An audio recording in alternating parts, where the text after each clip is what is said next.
Dans nos rayons de supermarché, il est partout et même plus qu'avant. Pour emballer bien sûr nos produits de beauté, les boissons, les confiseries ou encore les gâteaux. Pour le goûter, madeleine avec du plastique ou pain au chocolat avec du plastique. Le plastique avec parfois même 2 emballages pour un seul produit. Au rayon frais aussi, carottes et brocolis emballés, de la viande ou du poisson avec supplément plastique, ça existe aussi. Là, on a une dorade royale toute prête, entière encore, bien saucissonnée dans son plastique. Du plastique encore massivement utilisé. La loi française a pourtant fixé des objectifs de réduction, moins 20% d'ici 2025. Raté, à mi-parcours en 2021, il y a eu plus 3,3% d'emballages plastiques à usage unique mis sur le marché. Pourquoi est-il toujours autant utilisé? Pour nous répondre, seul un petit artisan a accepté nos demandes d'interview. Il fabrique des madeleines près de Limoges. Avant, il utilisait un sachet plastique pour plusieurs madeleines. Depuis 1 an, chaque madeleine a son sachet. Pendant des années, les mamans qui venaient avec leurs enfants voulaient absolument mettre des madeleines dans les sacs des gosses, mais elles ne pouvaient pas. Donc l'hygiène est là. Un nouveau papier recyclable, contrairement à l'ancien, et qui lui coûte 3 fois plus cher. Sans cet emballage-là, on va pouvoir vendre des madeleines, si vous voulez, en vrac, nature comme celle-ci. Demain matin, c'est dur. Qu'avec ce fameux papier qui est fait exprès, va durer le produit 8 semaines. Selon cette étude que nous vous révélons, 2 associations pointent du doigt la responsabilité de la grande distribution. Les supermarchés font-ils un effort comme ils s'y engagent régulièrement? Dans ces rayons, Carrefour affirme avoir supprimé 15 000 tonnes d'emballage plastique en 5 ans.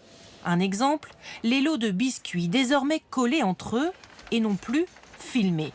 Et maintenant, c'est en lot stické. Donc les lots de 2 sont stickés. Et le prochain sur la liste, c'est celui-là. Donc là, il n'est pas encore fait. Mais pour ce responsable, il y a des plastiques dont il ne veut pas se passer pour ne pas rater certaines ventes. Comme ces fruits et légumes frais, prédécoupés, qui ont de plus en plus de succès. Depuis qu'on a installé mangue et ananas en fraîche découpe comme ça, on a augmenté la quantité de fruits et légumes consommés par nos clients. Il y a un aspect nutritionnel qu'on trouve fondamental et bien supérieur à l'enjeu d'un plastique qui est 100% recyclable. Pour solution, industriels et grandes distributions insistent sur la nécessité de mieux recycler. Alors où en est-on? Nous avons soumis ces déchets à un organisme qui aide à développer le recyclage. Aujourd'hui, 3/4 des emballages plastiques sont recyclables, 1/4 est encore incinéré ou enfoui, comme cette barquette de poisson par exemple. Oui. Mais du coup, le problème de cette barquette, c'est le buvard qui va perturber le recyclage. Pour celle-ci, comme elle est noire, elle va avoir un problème en centre de tri, on va avoir du mal à la reconnaître. Si l'organisme incite les industriels à réduire l'utilisation du plastique ou développer le réemploi, il estime aussi qu'il faut continuer à développer les filières de recyclage. Il va rester pas mal d'années où en fait on va avoir une consommation d'emballage en plastique. Les choses ne vont pas s'arrêter comme ça du jour au lendemain. C'est une affaire de transition puisqu'on joue sur les modes de consommation. Si les 3/4 des emballages plastiques sont aujourd'hui recyclables, seuls 30% sont réellement recyclés, car pas assez triés. Petit rappel, tous les emballages ménagers sont à jeter dans la poubelle jaune. Petit rappel salutaire. Bonsoir Marie-Amandine Stévenin. Bonsoir. Vous êtes la présidente de l'association de consommateurs Que Choisir Ensemble et c'est vous qui avez réalisé cette grande enquête qui paraît donc demain et qui montre bien que le plastique est plus que jamais partout dans nos supermarchés. Ce qui est édifiant, c'est les produits bio. On pourrait imaginer que les produits bio sont bien pour la planète. Eh bien, pas du tout. Ils sont les fruits et légumes, et vous en avez apporté quelques exemples ce soir. C'est contre nature, mais les fruits et légumes sont emballés en plastique et ont beaucoup de plastique. C'est une étude qu'on a fait avec une autre association, No Plastic in My Sea, avec Que Choisir Ensemble. Et donc effectivement, on a envoyé des bénévoles dans les supermarchés et on a constaté qu'il y avait 60% des fruits et légumes qui étaient emballés et 91% des fruits et légumes bio qui étaient emballés, dont la moitié est emballée dans du plastique. Donc c'est très contre-intuitif de se dire qu'une alimentation saine est emballée dans du plastique. Quelle est la justification ? Alors, la justification qui est avancée par les distributeurs, c'est pour éviter les sources de contamination.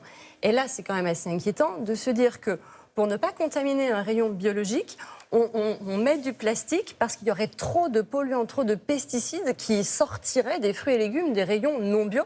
Ça voudrait dire que c'est quand même particulièrement dangereux. À mon avis, il y a aussi une autre explication. c'est que sur le bio, les marges sont extrêmement élevées. Et donc, ça évite aussi, en emballant les fruits et légumes bio, ça évite la fraude et ça évite pour le consommateur de payer au prix du bio. Vous avez ramené aussi des petites bouteilles, montrez-les, ces deux petites bouteilles, des unidoses, comme on dit, qui sont ultra plébiscitées. Ça va pas, ça? Alors ça c'est très à la mode. Vous l'avez rappelé dans le reportage, il y a un objectif de réduction des bouteilles plastiques qui est à moins 50% de bouteilles plastiques, là, maintenant, pour 2030. On voit actuellement en vente des doses comme ça. Ça fait 6 centilitres, c'est 2,50 €, ça fait 41 € le litre. Personne ne va payer 41 € un litre de jus de fruits. Donc vous dites aux gens, achetez la grande bouteille, ce sera beaucoup moins cher. Vous la payerez 4 € plutôt que 41 € si on fait le comparatif. Ce sera moins cher et il y aura un peu moins de plastique. Mais l'idéal reste quand même cet objectif de réduction du plastique. Les bouteilles d'eau, c'est quand même le grand chiffre de cette enquête qui paraît demain.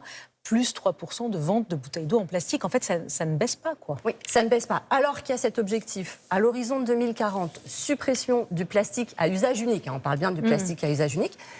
Comme c'était fixé dans la loi en 2020, ils se sont dit on va mettre un objectif à mi-chemin. Et donc on va dire 2030, moins 50% sur les bouteilles plastiques. C'est assez logique parce que les bouteilles plastiques, c'est 40% de la production plastique. Donc c'est vrai que c'est un levier sur lequel c'est important de pouvoir jouer. Constat, en 2026, on fait plus 3%. Donc il y a toujours plus de bouteilles plastiques. Et il y a même des distributeurs, il y a même des magasins dans lesquels il y a plus de 180 références de boissons dans des bouteilles plastiques. Donc on est très loin des objectifs. C'est la faute de qui? C'est la faute du distributeur, du producteur, de l'industriel ou du consommateur qui achète toujours des bouteilles plastiques? C'est certainement pas la faute du consommateur parce qu'il y a un sondage qui est sorti en 2024 et on a demandé aux consommateurs ce qu'ils pensaient s'il y avait une loi qui interdisait les petits contenants des petites bouteilles plastiques. À 68%, les consommateurs disent « moi, il n'y a pas de problème ».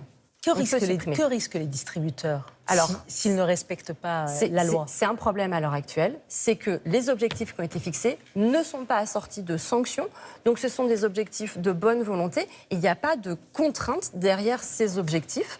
2040, c'est dans pas si longtemps, et il faut avancer. Dernier objet que vous nous avez ramené, dernier produit, c'est ces masques qui cartonnent. Toutes les influenceuses sur les réseaux sociaux vendent ces masques en plastique. Et ça, vous dites, c'est dramatique. Alors ça, c'est dramatique parce que c'est un masque en plastique dans un emballage en plastique.